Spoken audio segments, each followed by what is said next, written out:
Good morning, second graders. It's so great to see you today. I am glad to be back and doing some second grade math with you this morning. I hope you guys had a fantastic weekend. It was beautiful weather outside, so I hope you got outside and enjoyed some fresh air. So today we are going to be moving on with the second part of our standard that we started last week. So last week, who remembers what we talked about last week on Monday and Thursday? That's right, we talked about different ways to write numbers. And what were some of those different ways that we wrote our numbers?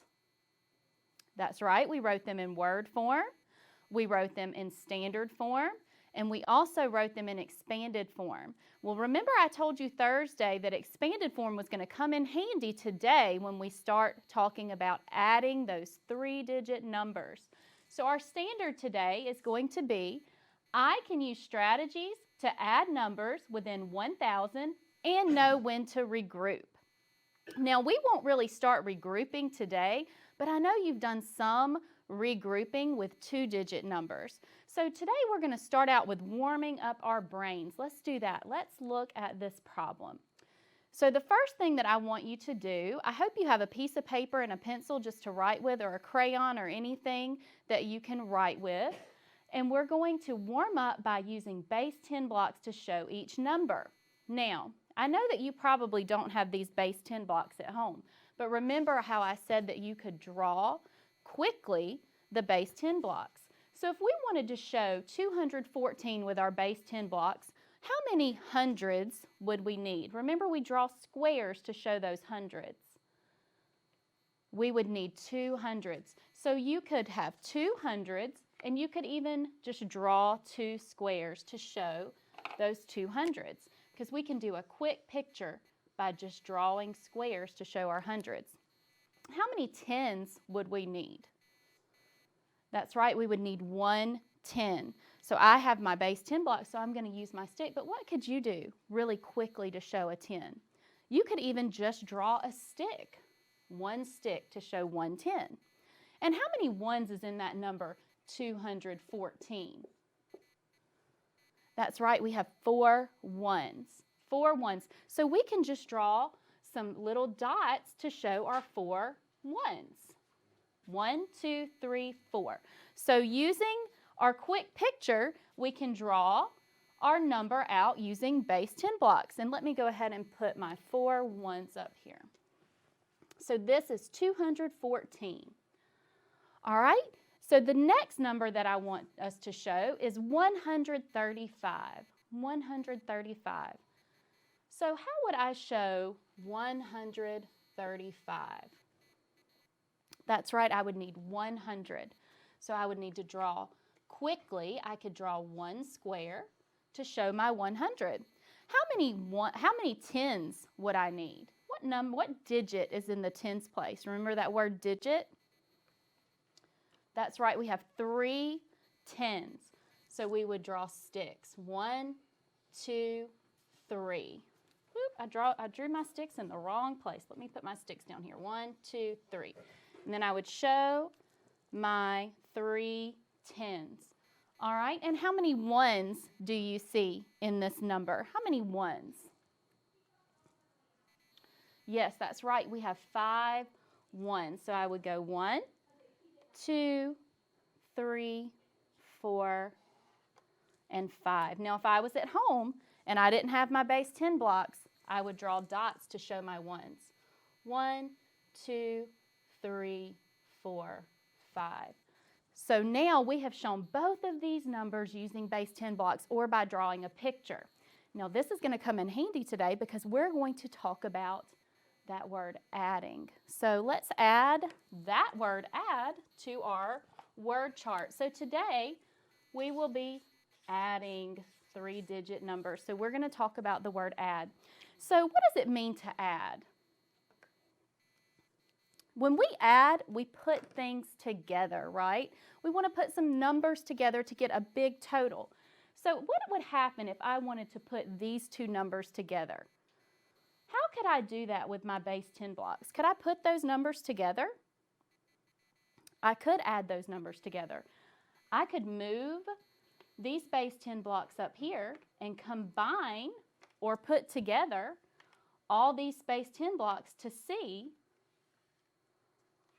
what 214 plus 135 would be. So that is one way that I could add or combine numbers together. So let's look and see how many hundreds do I have now if I put them together. That's right, I have 3 hundreds. How many tens do I have? 1, 2, 3, 4 tens. And how many ones do I have? Let's count up those ones. 1, 2, 3, 4, 5, 6, 7, 8, 9. All right, 349 if I put both of those numbers together. So that is just a little intro to what we will be doing today by combining numbers or adding numbers. So what do we already know about addition? We just said we know that when we add, we put numbers together or we put amounts together. And when we add numbers together, do we get a bigger number or do we get a smaller number? That's right, if we're adding, we're going to get a bigger number for our total. All right, so then we could use base 10 blocks to find sums. You may have done this in your class at school already this year. You probably have added some 2-digit numbers together. So we would do the same thing here to find these sums. We would get some base 10 blocks or we would draw our quick picture and we could add together these 2-digit numbers. So I'm pretty sure you've already seen some 2-digit numbers like this. So we're going to go into now doing a little more with some 3-digit numbers. So let's read our problem. There are 214 fish in the giant tank at an aquarium. There are 131 other sea animals in the tank. How many animals live in the giant tank? So let's think about that problem for a second. Down here you see some questions. These are the questions that we always ask ourselves when we're trying to make sense of our problem. What is the problem about? So after hearing that problem, what do you think this problem is about? That's right, it's about an aquarium. And it's about fish and other sea animals in a tank at an aquarium. What are we trying to find out? Well, our question says, how many animals live in the giant tank? So we're trying to find out how many animals altogether live in that giant tank. And what information is important? So if you had to circle the important information in this problem, what do you think that you would circle? That's right, it's important to know how many fish are in the tank and how many other sea animals are in the tank. If we want to know how many are all together, we've got to know those two things. So how many fish are in that tank? That's right, there are 214 fish. So how many other sea animals are in the tank? 131. So we have those two numbers. So what would we do to find out how many animals live in the giant tank? That's right, we're going to add. We're going to put those numbers together. We've got to combine those numbers. All right, so now we're going to talk about some different ways to add those numbers together. So what are some strategies that you can use to solve the problem? So I bet when you were in your class during the school year, you learned some different strategies to add numbers together. Today we're going to talk about some of those strategies that you may have already heard about and some you may not have heard about. So I have a chart here where we're going to show examples of all of these different strategies that we're going to talk about today on how we can add numbers. So our first strategy that we're looking at, first I want to go ahead and write down my two numbers that I need to know so that I don't forget those two numbers. What were those two numbers that we need to know from that word problem? That's right, 214 and 131. So those are the two numbers that we need to know. So let's keep that up there so we can keep that in mind. All right, the first strategy that we're going to talk about today is the base 10 strategy, which is what we just did. but we just used our base 10 blocks. But what we're going to do up here is we're going to draw a picture of those base 10 blocks because that's more likely that is what you would use. You're not going to be walking around with a bag of base 10 blocks, so you need to know how to draw those base 10 blocks in case you need to use that draw a picture strategy. So we're going to take this problem and we're going to show each one of these different strategies on how to solve this problem. So then you'll have all these strategies that you can use to solve addition problems. So the first strategy up here, base 10, would be to draw a picture. So we see our two numbers. They're 214 and 131. So if I wanted to show 214 by drawing a quick picture, I'm just going to draw out my hundreds. So I would draw 2 squares, only 1 stick, and then 4 dots to show my ones. So that is really fast. That's a fast way to show a number. And then if I wanted to show 131, I would draw 1 square, 3 sticks, and 1 dot to show my ones. So our make a picture strategy, our quick picture, that was very fast, and now all I have to do is put them together. So I'm going to count how many hundreds do I have? That's right, I have 3 hundreds. How many tens, sticks do I have? 1, 2, 3, 4. 4 sticks. And how many ones do I have? 1, 2, 3, 4, 5. So I have 345 altogether. So that means in that fish tank, there are 345 animals in the fish tank. So what I did was I added those two numbers together by drawing a picture, and I ended up getting my sum of 345. The answer to an addition problem is called the sum, and we need to use that word if we want to sound like mathematicians. So I'm going to add that to our word chart. All right, so the next way, or the next strategy that we can use to solve that problem is expanded form. Remember, I told you we would be using expanded form to solve some problems today. So if you can see on the PowerPoint, we have 451 written out in expanded form.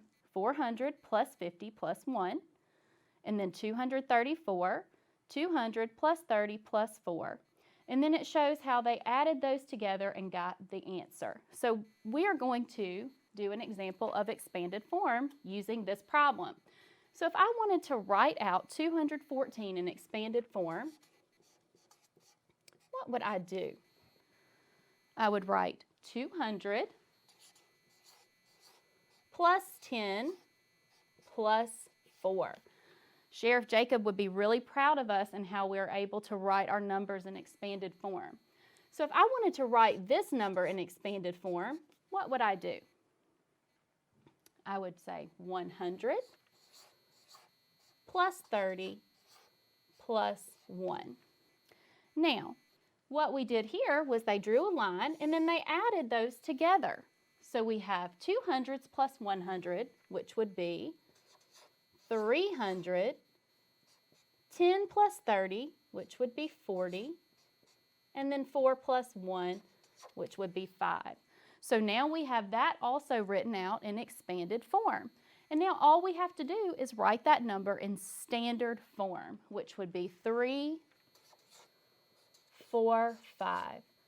And we got the same answer using the expanded form strategy as we did the base 10 strategy. And that's really what we want to make sure of. We want to make sure that when we use these different strategies that we always get the same answer, because we should get the same answer for every strategy that we use. All right, so now we've seen two strategies, base 10 and expanded form. Which strategy do you like best out of those two so far? I think they both are pretty good. They're pretty easy to do, right? I love the draw a picture strategy because it's really quick and you can just look at it and kind of see what you need to do. Expanded form lets us stretch those numbers out and see what our answer will be. So the next strategy is called an open number line. Now you may have used this strategy when you were adding 2-digit numbers. So on the open number line, what we do is we just draw a number line. and we don't put any numbers on there yet. We look at our problem and we find out which number is the greatest. So let's look at our two numbers that are from our math problem. Which one of these numbers is the biggest, the greatest? 214 is the biggest, so we're going to start with 214. So that's what's going to go at the end of our number line. We'll start with 214. And if you see on the PowerPoint, you can see how they went up based on how many hundreds and how many tens they had. So now we're going to go up or move up 131. So how many hundreds are in this number, did we say? That's right, there was 100. So we jump 100, which would be 314. Now, we don't have to jump any more hundreds because we only had one. So now we need to jump how many tens we have. Well, how many tens were in that number? That's right, we have 3 tens. So we're going to jump 10, 20, 30. 10. So that would be 324, 334, 344. And how many ones did we have in this number? That's right, we only had one. So we only have to move one little one more, put a 1 right there, and it's 345. Is that the same answer that we got using our draw a picture based 10 strategy, our expanded form strategy?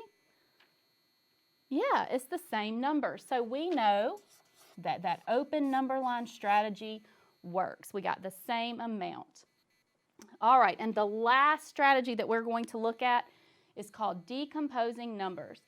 And this is a lot like expanded form. Basically, when you decompose a number, all you're doing is breaking that number apart, stretching it out, just like Sheriff Jacob said. So if you can look right here and see, they stretched all these numbers out, and then it made it a little easier for them to add them together. So they took those two numbers. So we'll take 214, and we will take 131, and we will stretch those numbers out. 200, 10, 4, 131. So we stretched those numbers out, and then what they did was they lined them up, and then they were able to just add across. So we had 200 plus 100 was 300. 10 plus 30 equals 40. And 4 plus 1 equals 5. And when we add all of those together, we get that same answer, that same sum that we've gotten every single time, 345. So now you have all of these strategies that you're going to be able to use to help you add numbers. So when we start regrouping on Thursday, you're going to have all these strategies that will help you do that. So be practicing over the next few days. We're going to practice these strategies. Figure out which one you like best. Which strategy is the best for you? Because math is all about using different strategies, but finding out which one works for you and which one works every time. So we want to always make sure that our answers are right every time if we're using a certain strategy. So we're going to take a second and practice these strategies. So Sasha has 263 silver paper clips and 124 gold paper clips. He will find 263 plus 124 to find out how many paper clips he has in all. Explain how you would find the sum of 263 and 124. So which one of these strategies would you like to use? Okay, do that. Pick one of these strategies, and I want you to solve this problem on your paper. I'm going to give you just a few seconds to solve 263 plus 124. All right, good. All right, so let's use one of those strategies. What strategy should we use? Let me move my base 10 blocks down. I think the strategy that we should use is the draw a picture strategy. So let's solve that problem with our draw a picture strategy. So we have 263 63 plus 124. All right, so let's draw a picture with our base 10 blocks. So for 263, how many hundreds would I need to draw? That's right, I would draw 2 squares, 6 sticks, 1, 2, 3, 4, 5, 6, and 3 dots, 1, 2, 3. Super quick, right? Now I want to show 124. How many squares would I need to draw? That's right, I would draw 1 square, 2 sticks, and 4 ones. Now, what do I have to do to find the answer? What do I need to do to find the sum? I've got to add those together, so I need to count how many do I have together. So let's count our hundreds. 1, 2, 3 hundreds. 1, 2, 3, 4, 5, 6, 7, 8 tens. 1, 2, 3, 4, 5, 6, 7 ones. So what is my sum? That's right, my sum is 387. So did you use the draw picture strategy? Or did you use a different strategy? Well, I hope you got the same answer, 387. So that would be the way to find the sum, or one way to find the sum. Okay, so we are running out of time, but we are going to continue practicing. We're going to continue practicing our addition on Thursday. We're going to do some regrouping. So that means we're going to be moving things around a little bit, and that draw a picture strategy will be really helpful for us, and we'll keep practicing those other strategies too. So here's what I want you to think about between now and Thursday. Do you always have to add hundreds, then tens, then ones? Why or why not? So I want you to think about that until Thursday, and then on Thursday we'll talk about that question a little bit more. You guys did a great job today. It was so much fun to be here and do math with you. I can't wait to get more into these strategies on Thursday. Good job today, and I will see you next time. Bye.